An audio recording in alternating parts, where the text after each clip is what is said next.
পরিবারের সবাই মোটামুটি আমরা বিরুদ্ধে ছিলাম, কারণ আমরা পলিটিক্যাল ফ্যামিলি না।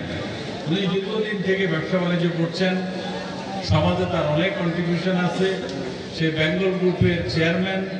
আমাদের কোম্পানিতে 28টার মতো ইন্ডাস্ট্রি, প্রায় 35,000 লোক আমাদের কোম্পানির সাথে কাজ করে। আমরা একটা ব্যবসায়ী পরিবার। আমরা তখন থেকে ওনাকে বলছি যে আপনি কেন যাবেন, কারণ এর আগেই ওনারা যখন ব্যবসা বাণিজ্য শুরু করেছেন তখন বাংলাদেশে কিন্তু অত বড় বড় ব্যবসায়ীরা ছিল না। এখন যারা অনেক বড় বড় ব্যবসায়ী, তখন কিন্তু সেই 1969 উনি ব্যবসা শুরু করেছেন। আমার মনে পড়ে উনি 72 সালে প্রথম গাড়ি কিনেছেন। তো বাংলাদেশে তখনকার সময় আপনি 200-500 গাড়িও ছিল না বাংলাদেশে। এখন তো লক্ষ লক্ষ কোটি কোটি গাড়ি, ঠিক না? তো তখনকার সময়ের উনি ব্যবসায়ী, এবং উনি তখনকার সময়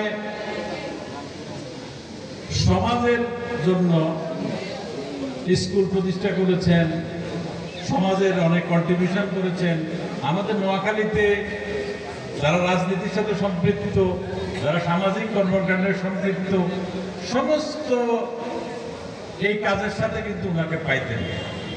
ঢাকাতে তখন তো ঢাকা শহরে এত বড় ব্যবসায়ীরা ছিল না, এত মানুষও ছিল না। তখন একটা কারো কোনো বিপদ হইলে, কারো কোনো কিছু হইলে এই মুর্শেদ আলম সাহেবকে পেতেন। এই জন্য আমরা বললাম না, আপনি তো অনেক কিছু করেছেন, আর এগুলিতে আসার দরকার থাকে।